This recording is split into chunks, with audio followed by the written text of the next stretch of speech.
My name is Eula Anderson, and I was 61 when my husband decided to end 15 years of marriage like he was sending back a dish he didn't like. It was our anniversary dinner: grilled salmon, lemon butter, the same restaurant with the same dim lighting that always made people look kinder than they really were. The kind of place where the servers spoke softly, like they were protecting everyone's secrets. I'd worn a dress I hadn't worn in months. He'd put on the navy blazer I bought him 2 years ago, because even on the day he planned to gut me, he still wanted the part where he looked like the good guy. Across the table, Mark set his fork down with that careful, deliberate motion he used when he wanted something to feel official, like he was about to read a verdict. "I'm going back to my ex-girlfriend," he said. No preamble, no "we need to talk," no shaky breath, just the sentence, clean and cold. I blinked once, not because I didn't understand, because my brain automatically tried to correct it, the way it corrects a typo. Like surely he meant he'd seen her, or he'd run into her, or he'd spoken to her, and it stirred up old feelings. Then he followed it with the line he'd clearly been saving. "I never really loved you." He watched my face like he was waiting for fireworks. That was what he wanted, a scene. Tears, a shaky voice, me pleading, him looking burdened and noble. He wanted the story he could tell later, how I lost it, how he had to protect his peace, how I was too emotional. So I did the one thing that shattered his rhythm. I nodded. I set my fork down. I smoothed my napkin against my lap. I even took a sip of water, slow and controlled, because I refused to let my hands shake in front of him. "Okay," I said. His eyebrows lifted. "Okay?" "Yes." I met his eyes with an almost polite calm. "Then you should leave." It was subtle, but I saw it. His mouth tightened for half a second. Confusion, not relief. Confusion. Like a man who practiced a speech in the mirror for weeks and suddenly realized the audience wasn't reacting at the right parts. He tried again, like he could press a different button and trigger the response he wanted. "You're not going to say anything?" I leaned back slightly and kept my voice gentle, almost clinical. "What is there to say? You've made your choice." He opened his mouth, then closed it. I could see him recalculating. People like Mark don't know what to do with silence. Silence doesn't give them anything to twist later. And that's when it clicked for me. This wasn't spontaneous. This had timing. He picked our anniversary on purpose. He wore that blazer on purpose. He made sure our daughter, Rachel, was away for the weekend on purpose. He'd carved out an empty house so he could leave cleanly, without witnesses, without complications. Which meant he didn't just plan to leave. He planned to take. He finished his meal anyway. That part almost impressed me. The discipline of someone who believes the ending belongs to him. He even dabbed his mouth with his napkin and asked the server for the check, like we were still a normal couple. When the bill arrived, he didn't reach for it. He just watched me. Another test, another trap. If I paid, he could later say I was trying to buy him. If I refused, he could call me bitter. I slid my card into the folder without blinking. Not because I wanted to, because I wanted the moment to end on my terms, not his. In the car ride home, he hummed under his breath like someone walking out of a meeting they'd already won. When we pulled into the driveway, he didn't even look at the house the way you look at something you're leaving. He looked at it like a prize he'd already divided in his head.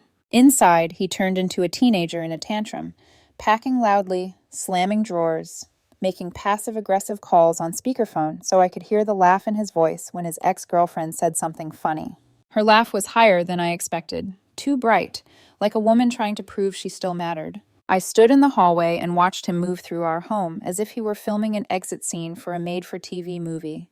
He dragged a suitcase behind him, then paused at the front door and finally delivered the line he'd been polishing all night. "I guess I'll finally get half of everything." He said it slowly, letting each word land, expecting me to flinch. I didn't answer. I leaned against the kitchen doorway, arms folded loosely, and watched him stare at me, trying to provoke something. Anger, sadness, fear. What he got was nothing. That's what made his eyes narrow. He didn't understand that I wasn't numb. I was finished. He left without slamming the door. That part mattered. People who slam doors want attention. Mark wanted control. He wanted it to look clean, mature, mutual. He wanted to be able to say he handled it calmly. The door clicked shut, and the house became quiet in a way that felt almost unfamiliar. Not peaceful, exactly. More like when an appliance finally turns off and you realize how loud it was the whole time. I waited, not out of heartbreak, out of habit. 13 seconds after the tires crunched over gravel, I walked to my study. This wasn't an emotional impulse. It was procedure. 7 years ago, after watching my friend get stripped down to nothing in a divorce he never saw coming, house, savings, retirement, he called me crying from a studio apartment that smelled like cheap detergent and regret. "How did it happen so fast?" he asked. I remember staring at my kitchen counter that day, listening to his voice crack, and feeling something settle inside me. Not fear, clarity. Love is not a contract, marriage is. And contracts can be engineered. Mark thought I was obsessive with paperwork because I was old school, because I liked control, because I was boring. That was his favorite word for me. Boring, predictable, safe. He didn't realize he was describing a fortress. I opened the bottom drawer of my desk and pulled out a small black lockbox I hadn't touched in years. The metal was cool under my fingertips, like it had been waiting. Inside were 4 things: a USB drive, notarized documents, the fully executed postnuptial agreement, and a sealed envelope labeled in my handwriting, Activation, Clause 7. I set everything on the desk, turned on the lamp, and watched the warm light spill over paper that had once felt paranoid and now felt inevitable. Clause 7 was simple on the surface: spousal abandonment trigger. Mark had signed it. So had I. He'd laughed at the notary that day like it was a joke, like I was being dramatic. "Eula watches too many legal shows," he told the woman with a grin. I let him believe that. I slid the envelope open and read the sentence I already knew by heart. The wording mattered. Intent mattered. Timing mattered. I picked up a pen and wrote in clean, steady ink. "Spouse Mark Anderson has voluntarily vacated the shared residence with intent to end the marriage." Date, signature. Then I opened my laptop. Boot sequence, local encryption, biometric confirmation. The screen lit up like it had rehearsed this moment. In a way, it had. I navigated to the private file directory, the asset tree I'd built over years. Every account, every entity, every holding structure, all legal, all documented, all designed to respond like a nervous system when a certain nerve was pinched. And there it was. Clause 7, trigger, spousal abandonment. My cursor hovered over the word execute. This was the part people misunderstand. They think preparation means obsession, or bitterness, or paranoia. But it wasn't revenge. Not yet. It was architecture. Mark thought he was walking out with half of everything. What he didn't realize was that the moment he left, he stopped being a partner and became a third party. And third parties don't get access to the vault. I clicked. A green progress bar slid silently across the screen, smooth as breath. No music, no drama. Just the quiet sound of a life-changing shape. By the time his car disappeared down the street, the house was already reassigned. Accounts were already isolated. Beneficiaries already updated. Access already revoked. He could still log into Netflix. I left him that. I leaned back in my chair and stared at the ceiling, listening to the new silence of my home. It didn't feel like loss. It felt like space. Tomorrow Mark would try to draw blood. Tomorrow he would call a lawyer. Tomorrow he would start telling people his version, the version where he was brave and I was blindsided. But tomorrow he would learn something he should have learned long ago. He wasn't leaving me. He was leaving the perimeter I controlled, and the gates had already closed behind him. I slept better than I expected that night. Not deeply, not peacefully, but without the weight I'd grown used to carrying, like a coat you don't realize is heavy until you finally take it off.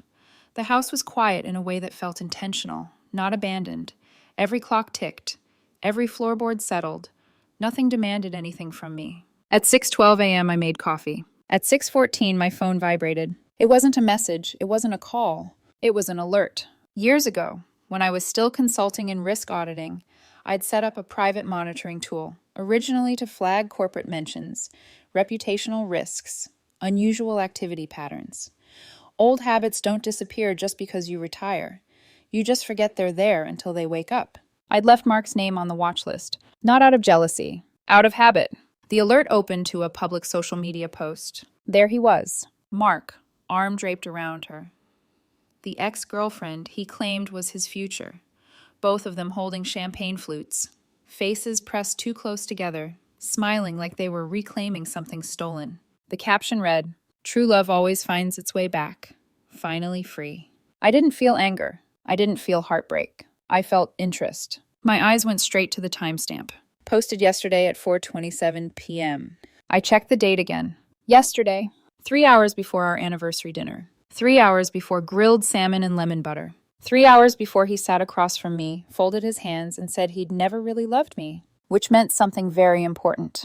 This wasn't impulse. This wasn't confusion. This wasn't a man stumbling into old feelings. This was premeditated abandonment. And premeditation changes everything.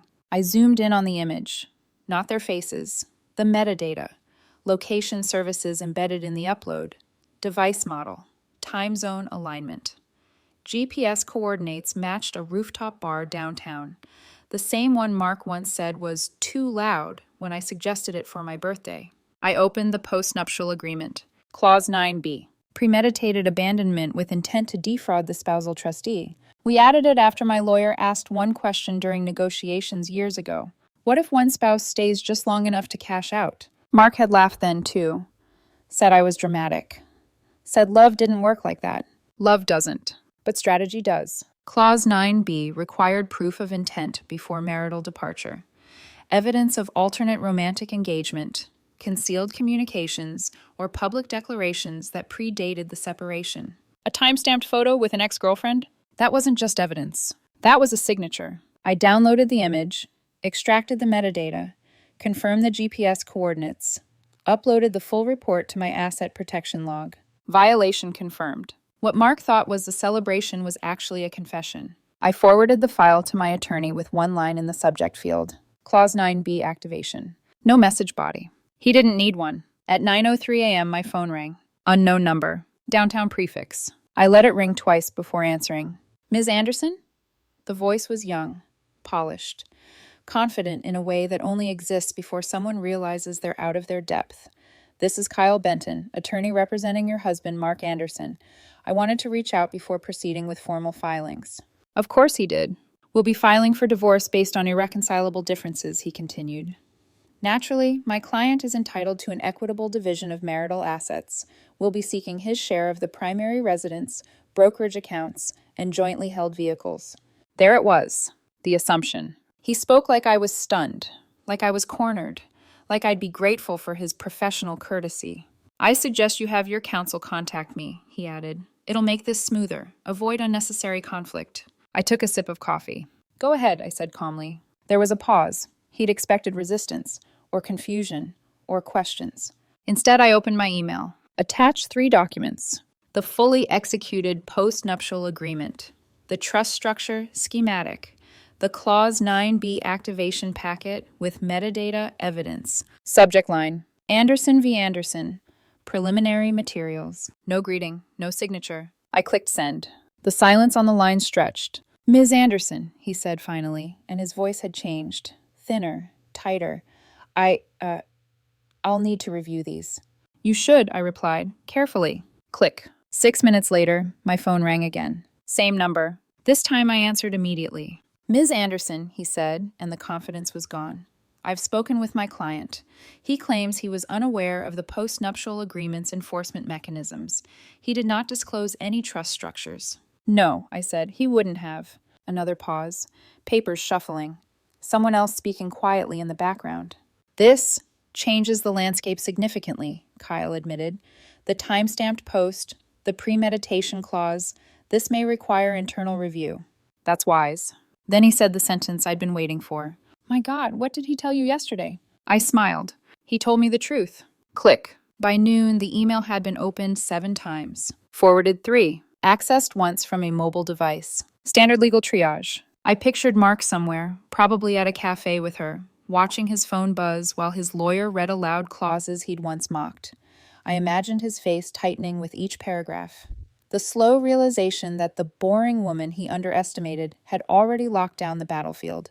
I didn't need to imagine long. At 12:43 p.m., Mark walked into the bank. I knew because I'd already spoken to the branch manager earlier that morning. Robert was a kind man, methodical, unflappable, the kind of professional who never raised his voice but never bent his spine either. Mark approached the counter with confidence, the kind that comes from believing money obeys familiarity. I'd like to withdraw from our joint savings, he said, sliding his ID across the counter, and transfer half into my new account. The teller typed, paused, typed again. I'm sorry, sir, she said carefully. Your name is no longer associated with that account. Mark laughed, a short, disbelieving sound. That's impossible. We've been with this bank for 15 years. She swallowed. 1 moment, please. Robert appeared minutes later with a thin file in his hand. Mr. Anderson, he said gently, please come with me. Behind closed doors, Mark's world started shrinking. Robert laid out the documents. Beneficiary reassignment. Account isolation. Trust directives triggered by spousal abandonment and premeditated breach. Mark stared at the pages like they were written in a foreign language. There's been a mistake, he said. I need that money. Robert pointed to the signature. His signature. Dated years ago. Witnessed. Notarized. I'm sorry, Robert said. There's nothing I can release. Mark left without shouting, without slamming anything. He walked back through the lobby slowly, his shoulders tight, his jaw clenched, sunglasses already on to hide the panic rising behind his eyes. By the time he reached his car, the story he'd been telling himself, that this was a clean break, a fair split, a new beginning, had started to collapse. And this was still only the second move, because money isn't the first thing people lose when their plan fails. It's certainty, and Mark had just lost all of it. By mid-afternoon, Mark stopped pretending everything was under control. The bank had blindsided him. His lawyer had stopped returning calls, and the confidence he'd borrowed from his ex-girlfriend began leaking out through the cracks. I didn't need updates. The system sent them anyway. Account access attempts logged and denied. Password resets flagged and blocked. Two-factor authentication failures recorded. He tried 3 times before giving up. At 3:17 p.m., he drove to the apartment, the one he'd shown off to me weeks earlier without realizing it. Modern building, clean lines, floor-to-ceiling windows, the kind of place meant to signal a fresh start. A yellow notice was taped neatly to the door. Lease terminated, vacate in 48 hours. Mark tore it down like it had personally insulted him. He stood there in the hallway, rereading it, his mouth opening and closing as if the words might rearrange themselves. The notice wasn't from the landlord. It was issued by Ashford Properties, LLC. Asset manager, E. Anderson. He called the property manager in a panic. I could almost hear it, the forced calm, the entitlement masked as confusion. I live here, he said. There has to be a mistake. There wasn't. The building belonged to a holding entity, under my trust. Mark had never asked. His ex-girlfriend never told him. They'd assumed ownership was irrelevant as long as rent cleared. Assumptions are expensive. When he got off the phone, she was standing behind him, arms crossed, eyes darting. You didn't say your wife owned the building, she snapped. I didn't know, Mark replied. And that was the moment the fantasy cracked. She stepped back, not toward him, but away, toward the kitchen, toward her phone, toward distance. People who run toward chaos rarely stick around for consequences. By evening, she was already less affectionate, less invested. By night, she was too tired to talk. Mark slept on the couch. The next call came after midnight. It was Rachel. Her voice was cautious, not angry. That mattered. Mom, she said, Dad says you froze his accounts. I didn't correct her wording. He says you planned this for years. I planned for risk, I replied. Silence. She was standing at a crossroads. I could hear it in her breathing. The part of her that wanted peace wrestling with the part that wanted truth. He says you're trying to ruin him. I opened the thinner folder on my desk, the one I'd prepared long ago for this exact conversation. Section 12, I said. What? Section 12 of the postnuptial. The clause about forfeiture in cases of active deceit. It's in your Dropbox. Pause. You put it there 3 years ago, I added gently, in the same folder as your student loan breakdown. Another pause. I need to know if he's lying, she whispered. Then don't listen to me, I said. Check his phone. Start with August. The line went quiet. I knew, she said eventually. I know. She hung up without saying goodbye. The next morning, my inbox held a single email from her university account. Subject, I read it. Attached, screenshots. Messages between Mark and his ex-girlfriend. Plans. Jokes. Dates arranged while we were still married. A message that made my chest tighten despite everything. I'll stay calm until I cash out. She never reads the paperwork anyway. Rachel didn't text, didn't call. She didn't need to. By afternoon, Mark had called her 6 times. Then 9. Then left a voicemail I never heard but could imagine, pleading wrapped in indignation. She changed her voicemail greeting the next day. Hi, you've reached Rachel Anderson. Leave a message. No nickname. Just her name. Mark lost more than money that week. He lost his witness. By Friday, his ex-girlfriend was gone, packed up, left a note on the counter about needing space. He reread it twice, like it might apologize if he stared long enough. That evening, there was a knock on his door. A process server. Thick envelope, real paper, real ink. The plaintiff, Eula Anderson. The charge, intentional interference with a trust asset. Mark called me. I didn't answer. He texted, "Please, we need to talk." I let the message sit unread. Because when someone finally understands they miscalculated, the last thing you give them is an audience. This wasn't about revenge. It was about correction. And Mark's escape plan had officially collapsed. Mark asked for the meeting like he still had leverage. "Tell her I want to see her in person," he told my lawyer. "She owes me that." Owes. That word again. As if 15 years of quiet labor, of stability, of patience, of cleaning up messes he never noticed, were some unfinished debt on my end. I said yes. Not because he deserved closure, because he needed an audience. We met downtown in a neutral building. 3rd floor, glass walls, a conference room designed to make everyone feel equally exposed.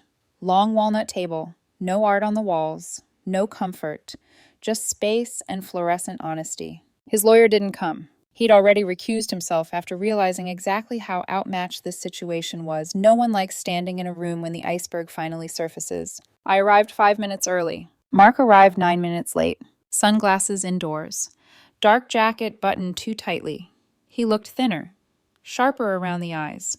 The confidence he once wore like armor had been sanded down to brittle defiance. "Nice place," he said, sitting without greeting. I slid the folder across the table. He didn't touch it. "What's this?" he asked, irritation rising already. "Your life," I said, "on paper." He scoffed and opened it, expecting noise. Instead, he found silence in print. Exhibit A, the social media post, time-stamped, geolocated.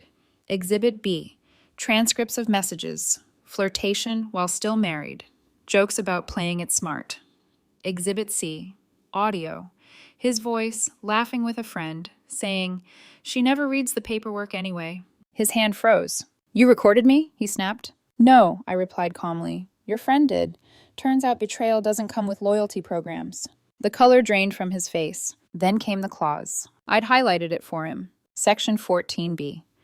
Any attempt to emotionally coerce, manipulate, or intentionally deceive the grantor for financial gain will result in the total forfeiture of all marital and trust asset claims. He read it once, then again, then a third time, slower.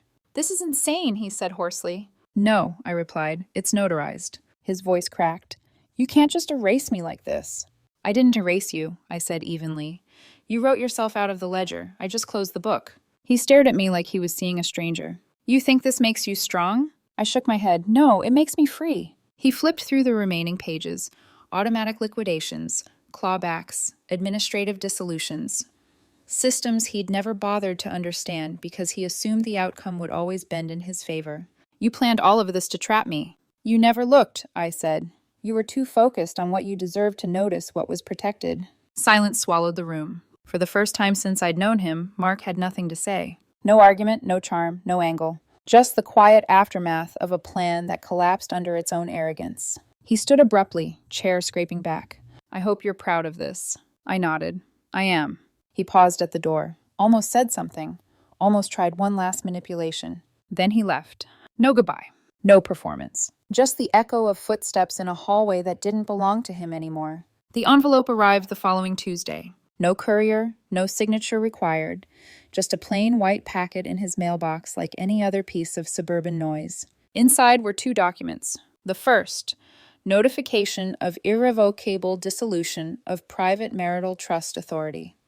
The second, executed transfer of all nullified marital claims. No judge's name, no courtroom, no appeal. Because this had never needed the courts. The end had been built into the beginning. Effective as of the moment you stated you never loved me. That was the line. By then, everything else was already gone. The apartment reclaimed.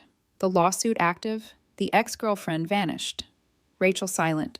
Mark sat alone in a kitchen that wasn't his anymore, rereading the words like they might soften if he stared long enough. He opened his phone and scrolled to the photo, the one with her, champagne raised, smiling like a victor. He hovered over delete, then stopped, because you don't delete a tombstone. I was at home when the confirmation came through. Trust dissolved, claims nullified, process complete. I stood by the window and watched the evening settle over the neighborhood.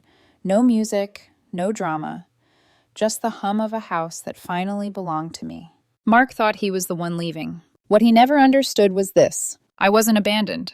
I was released. And in the end, he didn't just lose a wife. He lost the story he thought he was telling, because I wasn't a footnote in his life. I was the final editor.